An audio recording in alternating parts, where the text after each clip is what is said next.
So my name is Sterling.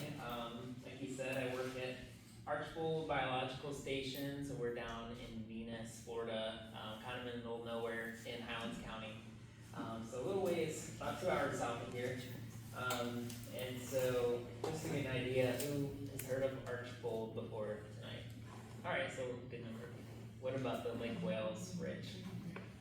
Okay, I figured most people have heard of that. Just trying to get an idea. So yeah, some of this you may know about, some of it you may not, but hopefully you'll learn something new tonight. So I'll share a little bit about what we do. So specifically, I work in the plant ecology program at Archbold. So we do a lot of plant monitoring and plant conservation work. And like Sam said, a lot of work having to do with fire and fire ecology. So yeah, I'll be glad to start us off and tell us about this. And this picture right here is of a Chrysopsis howlandsensis, which is actually native to the Lake Wales Ridge very well. And it's about to start blooming soon. So hopefully too much of this won't be too much a review for you guys, but as you probably know, many thousands of years ago in ancient Florida, most of the peninsula was underwater. And so we have a lot of sand bridges currently that used to be the only pieces of land that are above water. And so because of that, over many millennia, plants and animals become specially adapted to these pieces of land because they had nowhere else to go.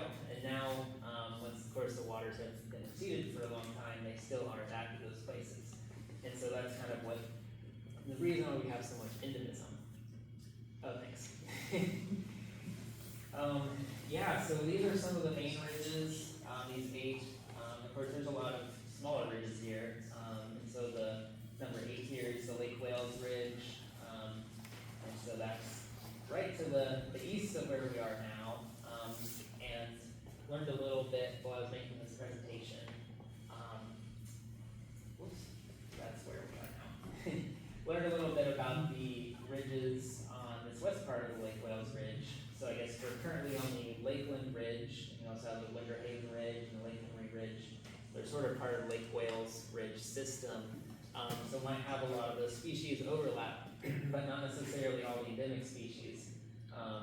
But super interesting. So these are also little pieces of land that would have been above water a very long time ago. And so the habitat that those plants that I'll be talking about today are mostly from very dry, scrubby habitats. So this is sort of a gradient of the different habitat types we think about. We're thinking about the habitats at Archbold at least. So going from low elevation to high elevation, we kind of start with habitats like flatwoods where we have pretty low, kind of moist areas with more trees. And as you move higher into scrubby flatwoods and rosemary scrub, which we'll talk about, we have decreases in water availability, nutrients, vegetation, and fire frequency. So you kind of get into a more extreme environment. So the plants that are occurring here have to be super adapted to this kind of place and kind of look weird as a result. Thanks.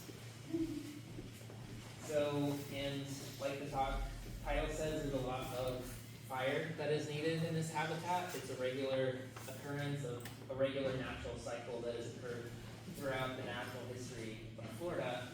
So, before settlement, it's mostly occurred by lightning ignition, and of course the land was not nearly as fragmented as it is now. So, if you had these lightning ignitions in, say, April and May, it's hot enough and the fuel is dry enough that you can get these huge wildfires that would have swept through the entire landscape.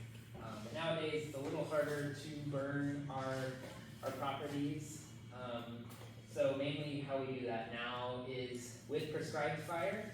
So for instance, folks like here simply take a drip torch and we walk around our burn units and light the habitat. And there's a burn boss who helps guide these procedures. And so it ends up looking something like this, where you see the whole habitat kind of gets scorched, although we hope for more of a patchy burn overall to be more natural. And so each habitat kind of has its own ideal fire return interval, which is just the amount of time between each burn that is best for all the species there. But in general, we like kind of a patchy mosaic burn that allows a variety of different habitats and species to persist. But definitely gets complicated when you start thinking about a lot of the urban infrastructure surrounding a lot of these preserves. So you can see even here, there's a little road, a little highway, and then places, I'm sure, like Lakeland, you have a lot of these issues where there's a lot of developments and major highways and things that can make burning very difficult. And I have a couple of videos of some prescribed fires. These are fun.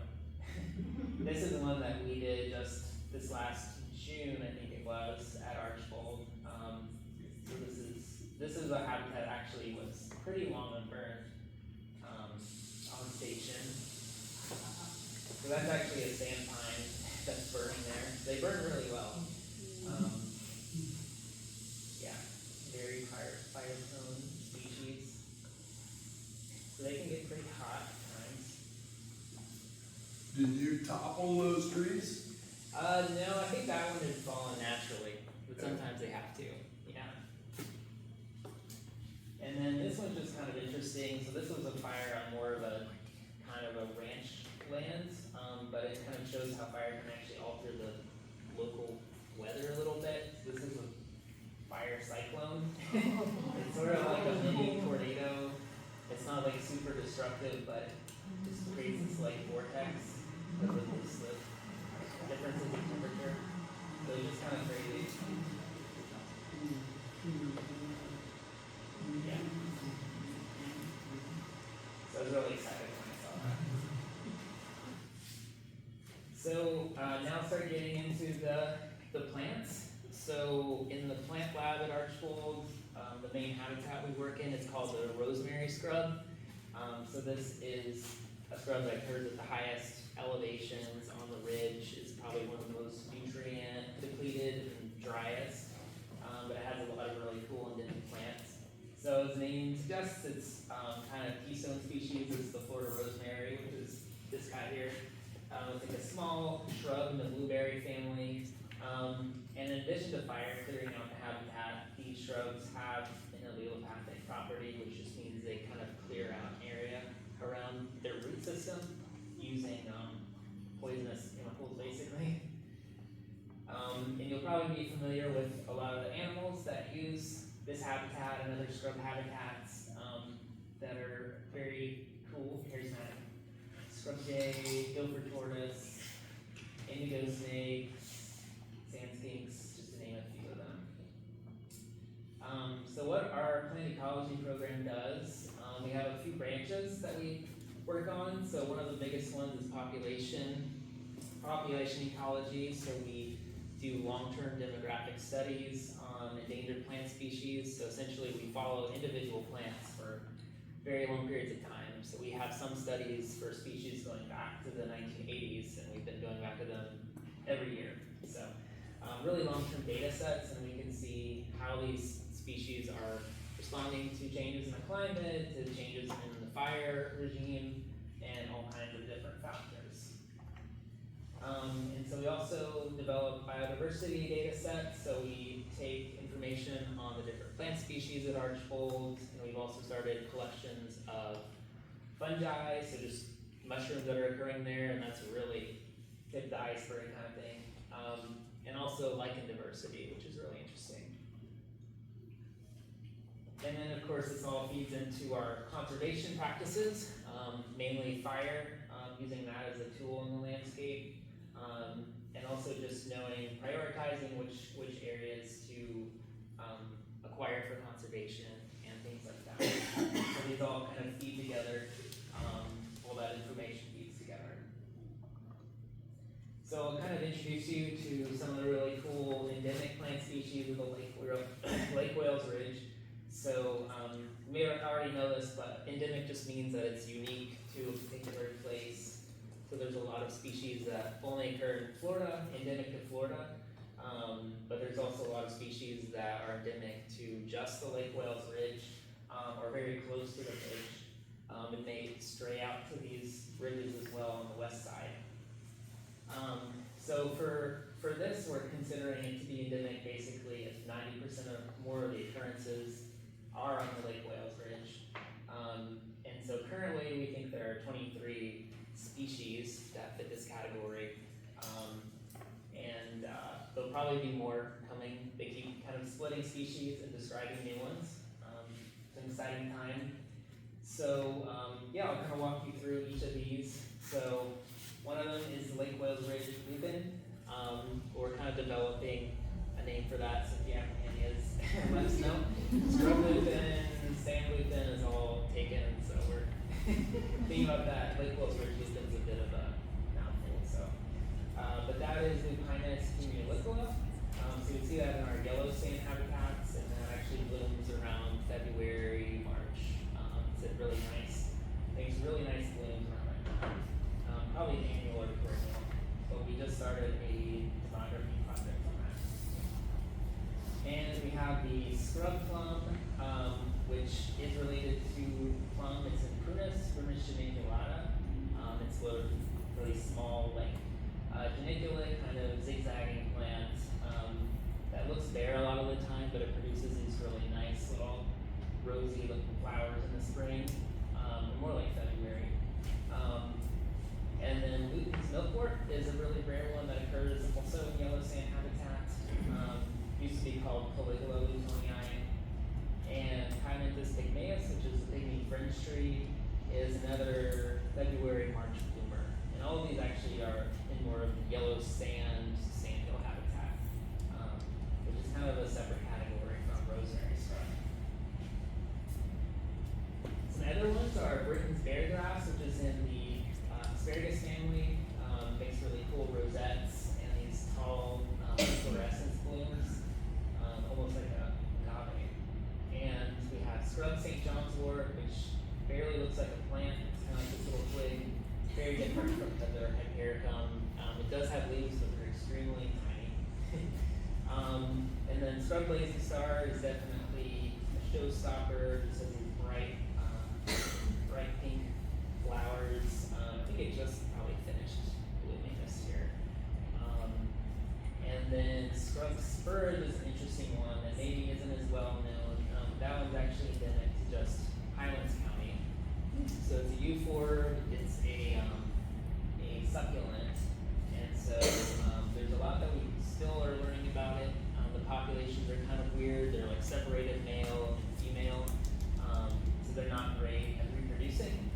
So a lot of these populations are clonal, so we're trying to figure out how to get them to kind of get to produce seed a little bit. How tall is that spurge in that picture? Is it like on the sand or is it?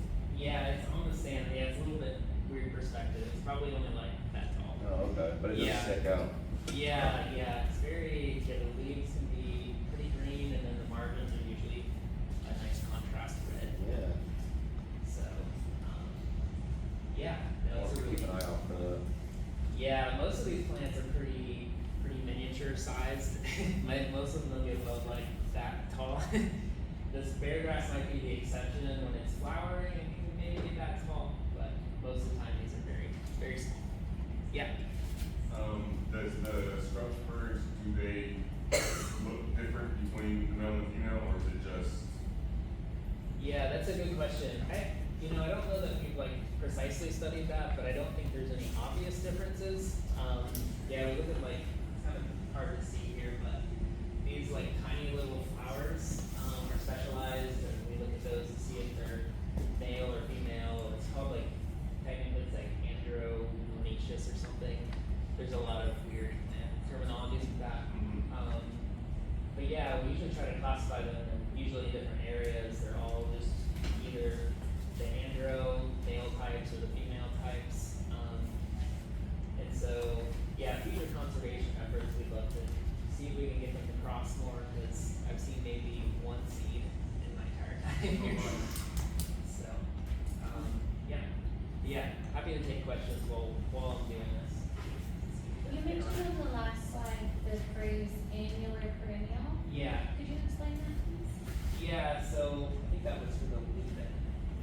Yeah, so basically, when I'm thinking of an annual or short-lived perennial, it's usually what I'm thinking of is like it only reproduces one time.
endemic to Florida. So they're very cool members of the mint family. So they smell really good. I think all of these bloom around August through October. So it's kind of fall flowering. So the one we have down around Archbold is called Dicerandras. The Lake Placid scrub balm. So it is just pretty much endemic to Lake Placid and Venus. So they are very super localized. Dicerandras is more in the Sebring, Avon Park area, and then Dicerandras modesta is more in Polk County, this area. So some really interesting localization with these, and they're mostly differentiated based on these androgen colorations. You can see they can be pink or yellow in different shades of the corolla. We also have Carter's mustard, where Carteri is a rare one. That one's definitely an annual, and it's really hard to notice it's not flowering.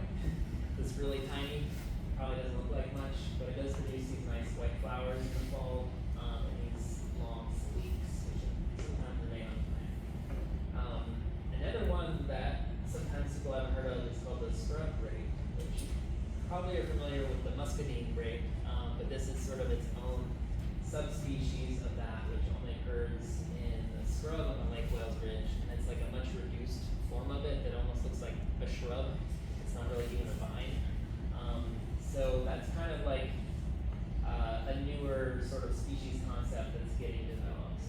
But from what I've seen out there, it's very much like its own entity. It's very interesting. Another one that's kind of an incipient species is Endosculus, which is a spurge nettle, which is very widespread with species, but we might actually have our own species on the Lake Wales Ridge. This one really stings if you sit on it. It looks like the one I see in everybody's yard. Yeah. Is it different species? It's That's not a like common, it's the one we see normally, I call it finger rot. Yeah. Yeah. It might be, I don't know. Same flower morphology, but Yeah, definitely could be. This one, I think, can be a little bit weedy depending on where you're at, and it's in the Eudor family, actually. It's not like related to stinging nettle, technically, but it does sting. Yeah. Is the scrub grape edible? Yeah, I think so. This is actually like the only one I've ever seen fruiting, so I didn't get to go back and try to eat it. I hardly ever see it fruiting. So even with the normal muscadine, it's really hard to find the grapes. Sometimes the animals just snatch them away instantly. But yeah, I'm sure they are edible. It'll be really interesting to see. They taste different. Yeah. How tall the scrub nettle get? The spurge nettle? Yeah, that one is really small. Like at least the ones on the ridge are probably like that. Yeah. Which may be one of the reasons they want it to be a different species. But yeah. And then I have a couple more of these. But yeah, so a couple of the Polygonella species are endemic to the ridge. One of them is large flower weeds, Polygonella robusta. This one is also a wider species concept, but we think we have one that's also just on the ridge. So there's some called robusta also on the coast that have a pretty different morphology, but this is a really nice one blooming in the fall. And then another one is small joint weed, Polygonella myriophylla. Just a picture of the flower, but it actually looks almost like a little bonsai tree that grows on the sand, so it's a really nice one. And then another mint that we like is Comerina brevifolia, endemic. And then the last three I'll highlight are some of the rarest of the endemics that I'll go into a few stories about each of these, a little bit that we know about them. So one of them is Ziziphus, Ziziphus salata, which just has a few populations on the bridge. Scrub Titi, which is Cyrilla arida, it only occurs in one location. And then Avon Park harebells, which is really small little leguminous plants that occur on the ridge. So yeah, I'll kind of go into into a few stories about these different species. So one of my personal favorites is Florida Ziziphus. So I've gotten to lead a project on that at Archbold for the last 4 years. And it's not the most charismatic species, but I'm showing a charismatic part of it because it has really nice flowers. It's a winter flower, which is a little unusual, so December through February-ish. And yeah, really nice blooming pretty soon. So there's an interesting story behind the species conservation. So it actually wasn't described as a species until relatively recently. So there was a specimen collected of it by an amateur botanist named Garrett in 1949. And he wasn't able to identify it, except that it was in maybe the buckthorn family. And it got put in a drawer, I think, at University of Florida for 40 years. And then some taxonomists were going through that drawer, I guess, and unidentified things. And they're like, oh, this is actually something different. Because no one had seen it in a really long time, they assumed it was extinct. And they named it, I don't have the name on here, but Ziziphus salata means hidden, because it was hidden from them. But then once people knew about it, people started kind of thinking about it and knowing about it. So some botanists found it on the ridge in 1987, and we've been finding more since then. It all started with this old herbarium specimen. So herbaria are definitely valuable. And if you don't know, a herbarium is just a collection of dried plant specimens, basically, where people press the plants from different places and put them in various collections, and it can really be a helpful historic tool and biodiversity tool, among other things. So, and then a few years later, Archbold got on board with demography of Florida Ziziphus in 1995, and so we just completed our 30th consecutive year monitoring a species. So these are just a few more nice pictures of it. So it's not a dead twig. These are some close-ups of the flowers. They're actually really tiny, and the leaves are really nice and brown and shiny. And it does rarely, but it does sometimes make these fruits, which are almost like little yellow apricots, and they're sort of sweet. But unfortunately, it's also extremely thorny. And so, if you look at the plant, you'll get a splinter. So I say the splinters are so tiny that they'll like instantly just embed inside your skin. But it's still a great plant, I promise. So a few of the more recent developments for Florida Ziziphus. These are just a little map of where it occurs. The red points are the wild, and the blue points are introductions of it. So we now know there are 17 wild populations, so went a long way from 0. And we currently know of 13 that are extant. And we're happy that someone found a new population of it in December of 2024, up on the northern end of its range. And yeah, so that was very exciting. And we do like to bolster its genetic diversity and conservation value in the landscape. And so Archbold over the years has done 19 introductions to appropriate habitat in Florida Ziziphus and 6 augmentations to existing populations on 11 different protected sites. And then one of the biggest developments most recently is that the most diverse site is called Masterpiece, which is way up here, up close to Lake Wales. And that is one that has the most Ziziphus plants and the most genetic diversity for the species. Thankfully, Polk County was able to acquire that through the Environmental Lands Program, so kudos for that. That was really exciting because that's really probably like the linchpin for the species surviving, honestly. And it was on like a ranch land that was probably going to be developed if it wasn't purchased by the county. So it's interesting where some of these plants hold on. A lot of them are actually on some of these pasture lands and ranch lands that are actively grazed and things. So not where you might expect. And then just this last September, we were able introduction of 77 Ziziphus plants at Hatchnaha unit at the Everglades Headwaters National Wildlife Refuge. And here's just a picture of some of the seeds that the Ziziphus produces. So a lot of these seeds actually come from plants that are located at Bach Tower Gardens. Some of you may have been to Bach Tower over in Lake Wales. It's a really nice botanical garden. They have a great conservation program, so they have a bunch of Ziziphus kind of growing in the back garden beds. They produce a lot of fruit, and so Cheryl Peterson there grows out a lot of these plants. Little seedlings, like that one there, grows them out of pots, and then those are the plants that we usually use in new introductions. And then some of the plants form these little root shoots that are like clonal offshoots that we can also use to form new plants. And then one interesting thing that we do is we work with pisciculture specialists that are actually in Cincinnati. But basically we send them really young, fresh stems, and they're able to grow them on special media, and basically grow like a little plant in just a tiny piece of tissue.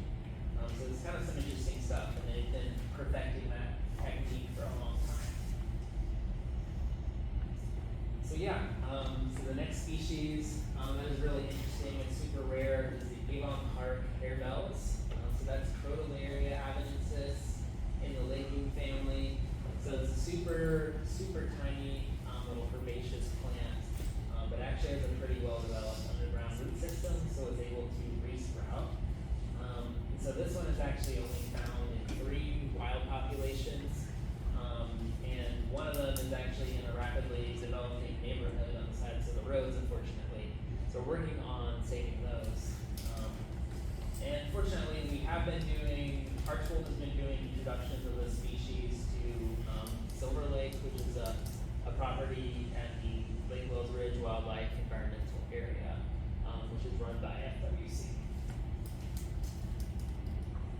And yeah, so here's a map of the wild populations, and this is just a little graph showing sort of the decline of the number of plants in this private neighborhood. So when we do try to start introductions, we try to take plants from this particular location, because there's really, unfortunately, not much hope of those particular plants being conserved in place just because of where they're located.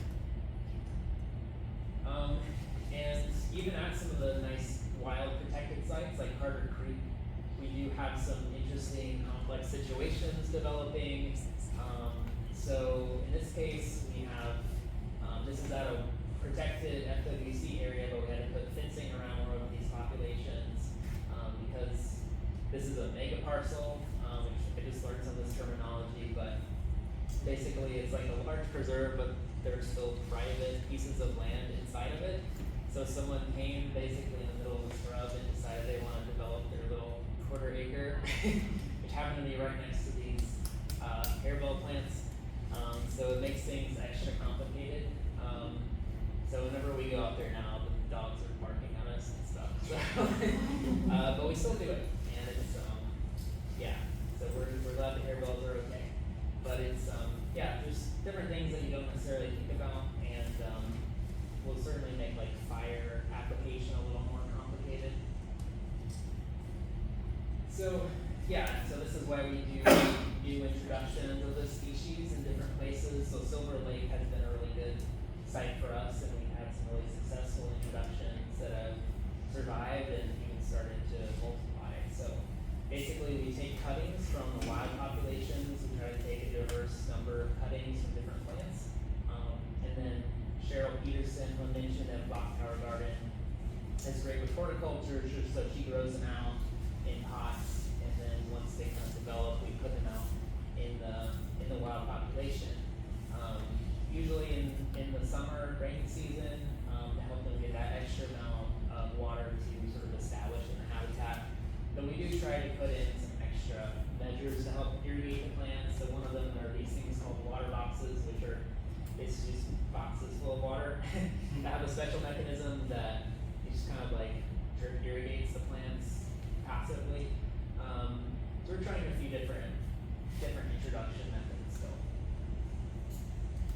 And then the other really rare plant I wanted to mention was one that kind of more recently came onto my radar, which is scrub Titi and Cyrilla arida, which is probably the rarest of all the Lake Wales Ridge endemics because there's only a single wild population of maybe 10 or 15 plants that are growing around a power line. So it's a pretty rough predicament. This one was also described by a botanist, J.K. Small, in the 1920s, but wasn't seen for a long time. But someone found it, I think, in the 80s or the 90s. But this one is definitely neat and of attention. And as you can see, it does produce seeds and fruit still. So I think there's a lot of potential to do new introductions and learn a lot about the species. And so I'll just briefly mention a few other really interesting plant projects that we work on in the plant lab. This one is actually for a lichen, which is one of a diverse array of ground lichens that we have in Florida. And this is one of the few that is considered federally endangered. There are probably others that shouldn't be endangered, but that's another can of worms. But this is a really interesting one because it's endemic to Florida. It occurs on the ridge, but also other scrubs throughout Florida, even in the panhandle. We just put out a paper looking at sort of its fire sensitivity, and it kind of has a difficult fire strategy, which is that it can't directly survive fire, it'll just burn up, but it needs fire to open up its habitat. So it's kind of difficult to manage, and you really have to kind of balance applying the fire, but not burning up all your lichen. So it's kind of a difficult situation. And it's also present here in Polk County, so there's several populations that have been found in this area.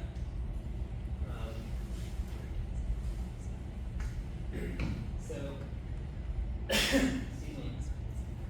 So yeah, this one is kind of interesting because it's one that you could actually excuse me,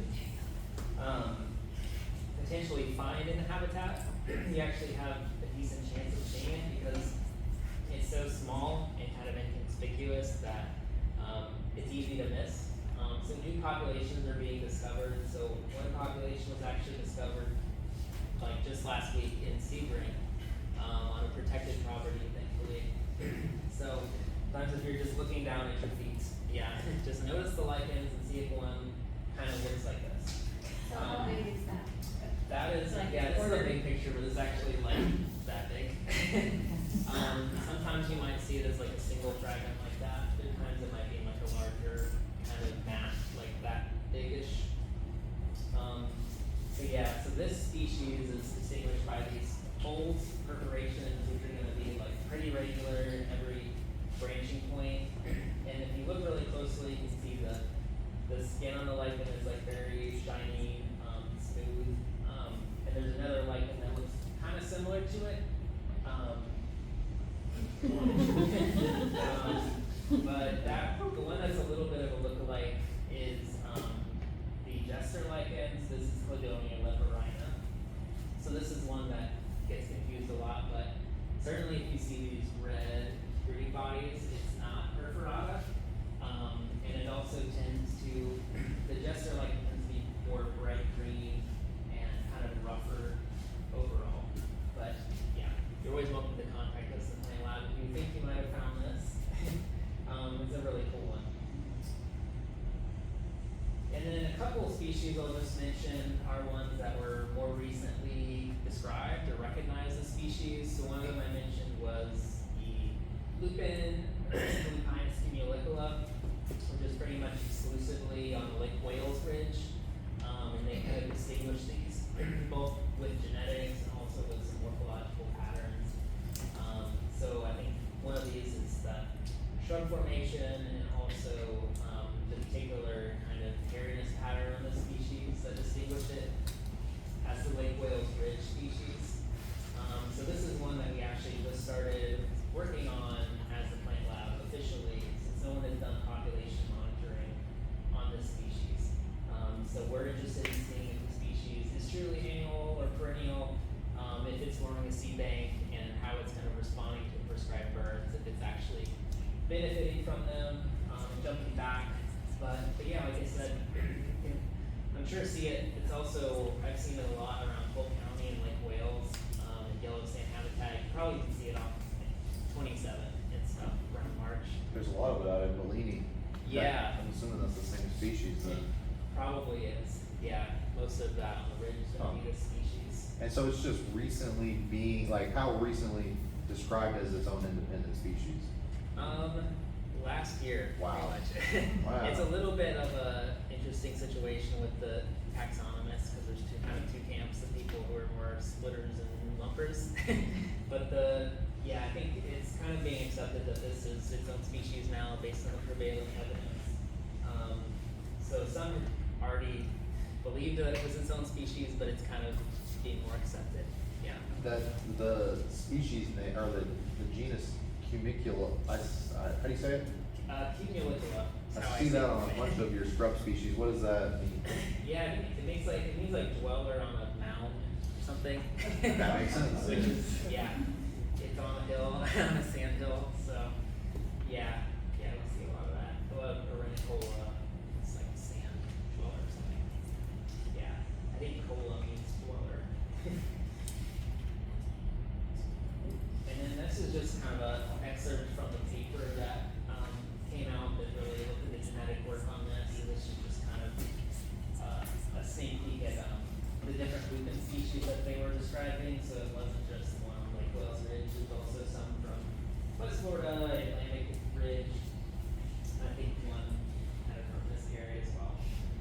So, a lot of interesting lupin diversity in Florida that you might not think of. Another one that kind of came out more recently as its own species, is a type of blue curls, which is being renamed to Trichosoma brisdii, which is a mouthful of a name, which is also provisionally being called Lake Wales Ridge blue curls. But it's a really nice species, also in the mint family. It's been distinguished based on kind of its shrubby habit, and also its unique kind of pubescence on the stems. But you also see that one growing in a lot of scrubs around here. It's pretty much only on these ridges, and you might see it in a lot of different places, so it's not like super localized, but it is regionally rare. So just to kind of wrap things up, just some ideas on what we can do in general on a daily basis to help some of these species. Like I mentioned, simply keep an eye out for them. If you think you found a rare species, you can always contact us. I put our contact information there. Especially these really rare ones, Florida Ziziphus, scrub Titi, Alocardier bells, Cladonia perforata, are all super interesting. And like I showed, there's still new populations being found. We think that every piece of scrub has been searched, but no. And some of these are hiding in plain sight, really. You have to know sort of what you're looking for. And if you do know property that's about to be developed, we do work with people at Clock Tower Garden that are good at organizing rare plant rescues, and getting some plants out of there. And I always like using iNaturalist. I've become addicted to iNaturalist, but it's a nice way to not only learn species, but I like to use it now to kind of document the native and endangered plants that you find in your area, which can be great from the perspective just knowing what's there. Hopefully it doesn't get developed, but if it does, we have a record of that. And it's also actually really helpful to researchers. I know more and more researchers who are using the iNaturalist data to like find these plants for their projects, or simply to understand where the ranges are, what their phenology is. There's all kind of different questions to look at. And then I don't need to tell you all this, but just be an advocate for these plants and spread the word. The scrub is beautiful. It's not just a abandoned lot that needs to be bulldozed. So a lot of people contribute to this work. We have a great team at the plant lab. We do internships. They're super fun. My boss is Aaron David, who's program director, plant ecology. So he's really nice, approachable. And just shout out to Cheryl at Lock Tower Gardens, at Gallery Pens, we did the tissue culture work. Yeah, with that, yeah, thank you for having me, I really appreciate it.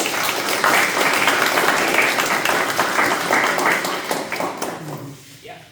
I have a very easy question. Can you just go back so I can get your contact information? Oh, yeah. Thank you. I just put that on the last slide. Perfect, thank you. Yeah, but happy to answer anybody's questions here or after. Yeah. I was wondering about air quality concerns with burning. I've heard that it's an issue with sugarcane burning.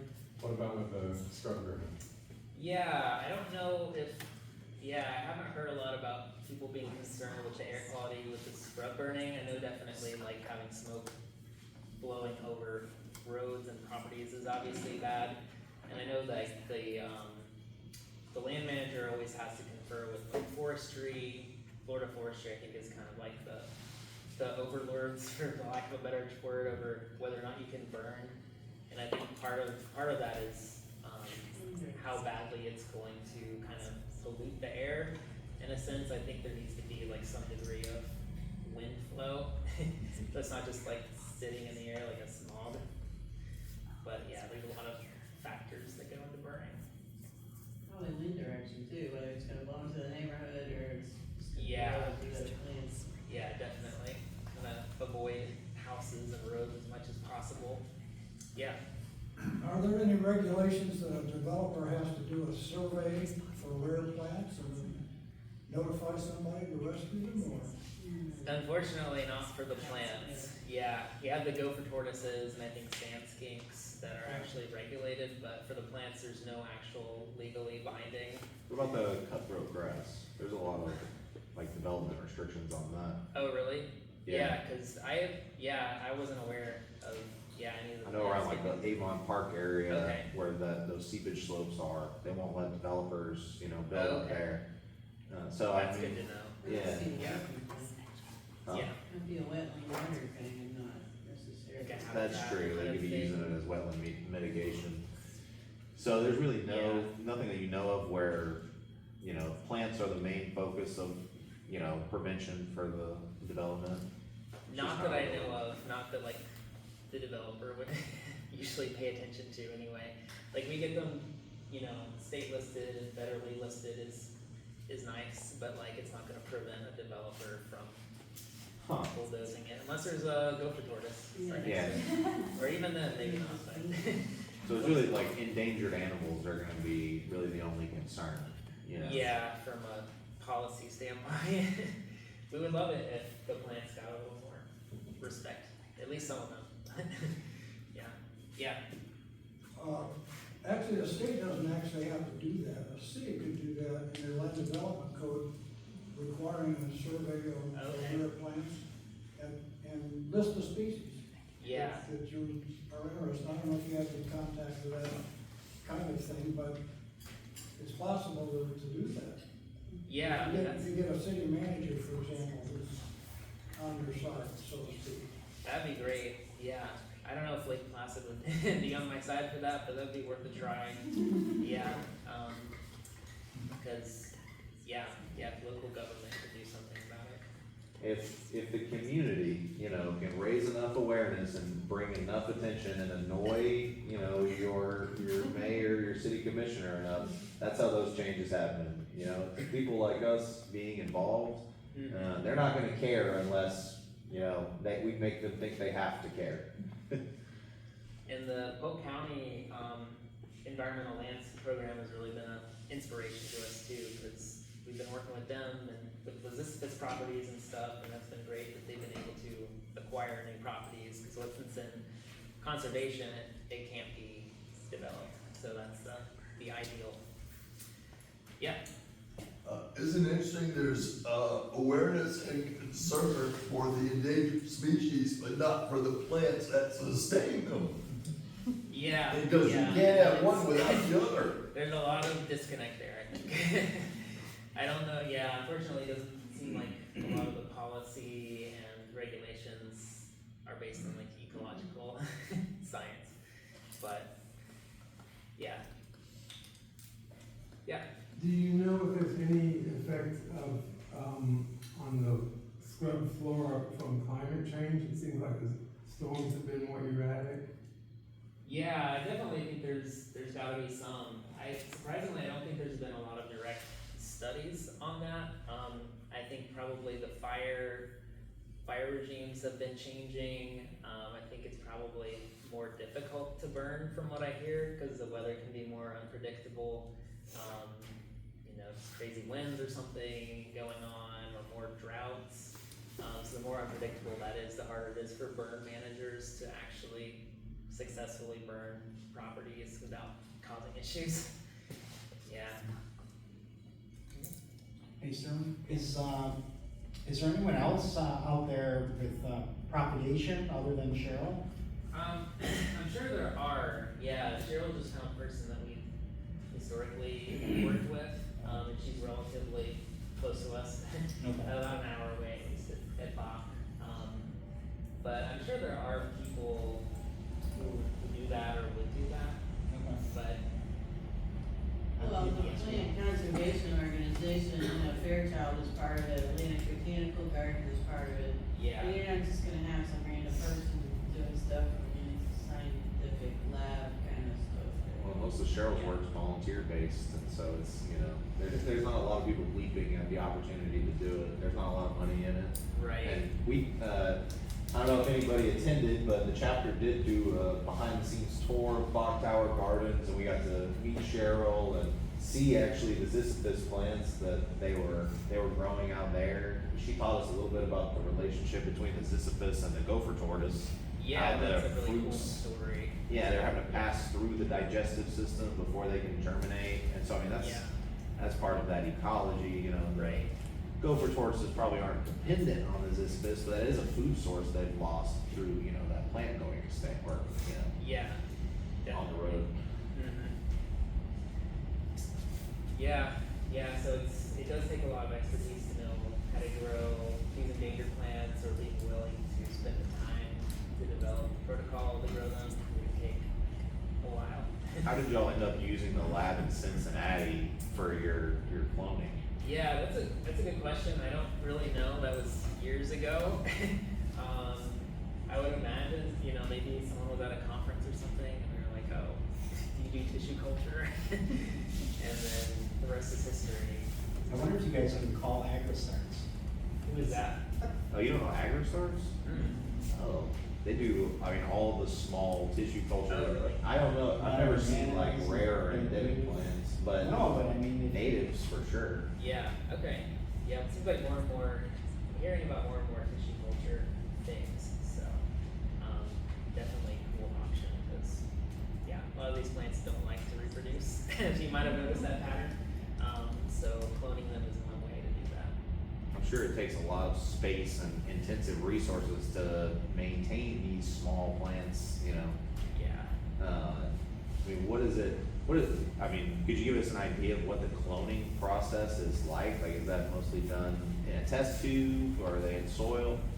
Yeah, so it's not my area of expertise, but I know that I was just reading a report from the Cincinnati people, and basically, like, we ship them these stem cut tips on ice, and then they have to sterilize them, and then put them in this kind of successive series of different hormonal media and stuff, and so there's kind of a lot of attrition as you go through that process. Things die from fungal contamination and things, and so they're kind of in this media growing. Some of them they put in cryopreservation, and then some of them they're just growing out, but they do tend to kind of die off.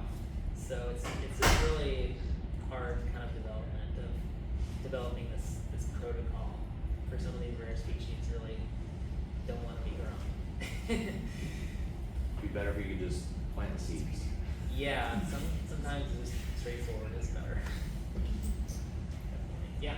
Just a curiosity question, but in your experience, what educational or career path do people take to become burn managers? Is there a burn school? Is this passed down in family? How do you want to become a burn boss? I don't think it's passed down through family. Probably the black sheep of the family likes to burn things.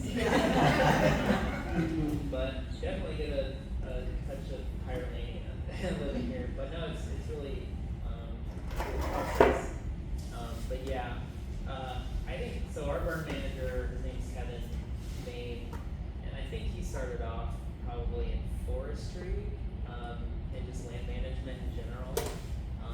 And I can't remember how he ended up at Archbold. I think his family was from here.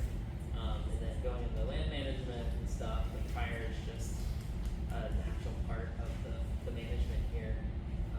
So some people end up in it that way, and some people just kind of, yeah, I think like me, just get interested in the habitat, coming from it from more of a biodiversity standpoint. And then you can take classes and become a burn boss. A lot of it you just learn from being on these burns, kind of throw you into the deep end. So Maybe there's a path out west with all the forest fires, the fire management.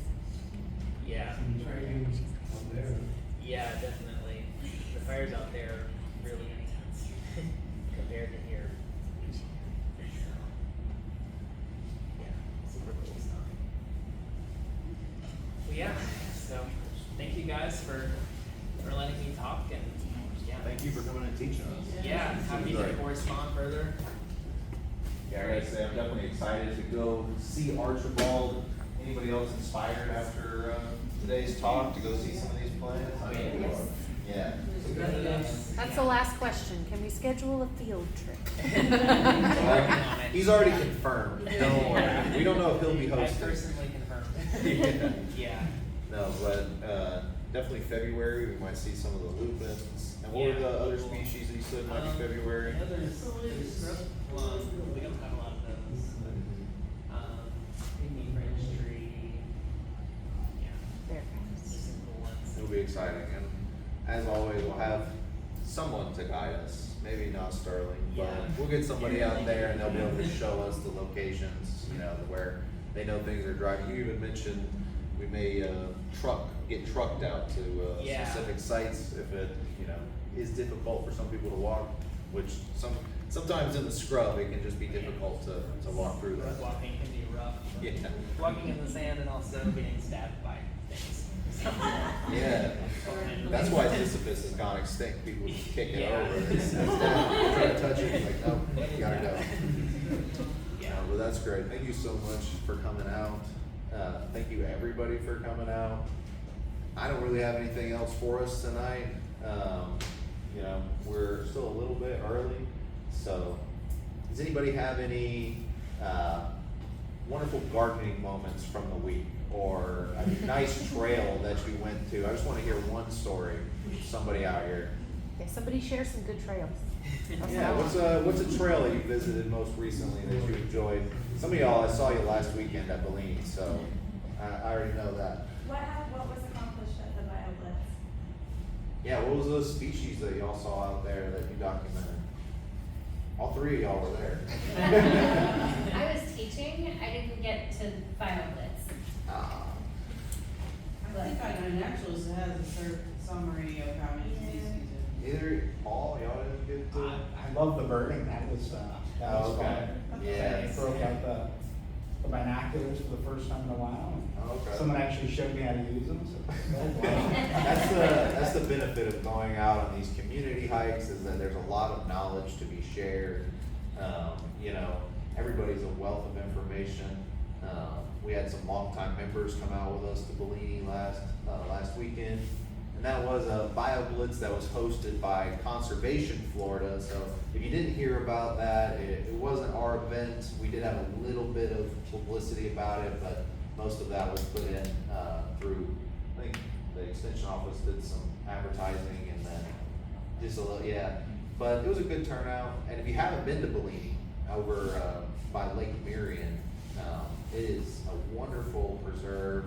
They're still, it's very new, really just opened within the last 2 years, but they're ongoing management out there, and it's a nice, I mean, what would you call that? It's got scrub habitat, not like it would be like the scrub savanna, but then it's also got like the lake that it goes down Yeah, to. it's got the lake, it's got the scrub, if you go north through the scrub, there's even some, forested wetlands.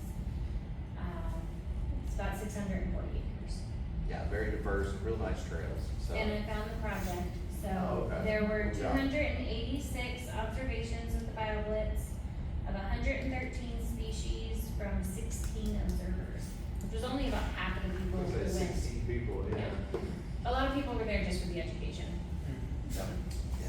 But even that, 200 species cataloged in, I mean, we were there for 2.5 hours. And so, if you don't have iNaturalist, if you've never used it, I encourage everybody to download that on their phones. It's a wonderful resource for learning about the plants in your area. It can help you identify them, but it's also going to help researchers monitor the populations of those plants, because all of your observations are uploaded into a database that anybody can go and look at. We can go see, you can look right now and see what species have been identified at Bellini or any property around you. So if there are things you're looking for, things you want to see, and it's not just plants, they do birds, reptiles, amphibians, fungi. What was that, Jen? Bugs as well, yeah. Sterling, do people like y'all actually use that? Like, do you actually go check it occasionally to see if somebody like accidentally discovered some like crazy insane plant? Yeah, sometimes, like, we've been looking for longleaf pine actually recently, and some of those have been like iNaturalist observations, and those are really rare on Archbold property actually. So we've been using some of those and kind of developing a new plant list for Archbold. We've been using iNaturalist. Yeah, I know a lot of. So we actually are researchers use helping it. if we do that. We're not just Yeah. being nerds First by thing. ourselves in the woods. You're welcome to learn yourself too, but it does help researchers for Okay. sure. Yeah. there are ways to make sure that your observation does count though. Oh. Making sure you have good pictures. Yes. Oh, yeah. Multiple angles, zoomed in focus. Leaf, flower, Yes. face, all of it. In focus. If y'all come With a out to plain the next background time, if possible. we'll Yeah. teach some examples. We always show, how to really, what characteristics of the plant you need to look at to get those IDs. Taking a picture of the whole plant is usually the most useless thing to do. Up close things of the leaves and stems. Yeah, as many pictures as you can though too. That's the other benefit of iNaturalist, is it's not just one photo and you send it away forever. You can upload as many photos on the same documentation as you want, which the more you do, the more helpful it is. I can't imagine identifying longleaf pines on iNat. Like, what are they pulling down the pine needles? Yeah. Oh, That's okay. part of, well, sometimes the pine needles do help, and if you're an expert, I guess you can tell by the shape of the tree maybe. That's difficult for me to do, but pine experts maybe.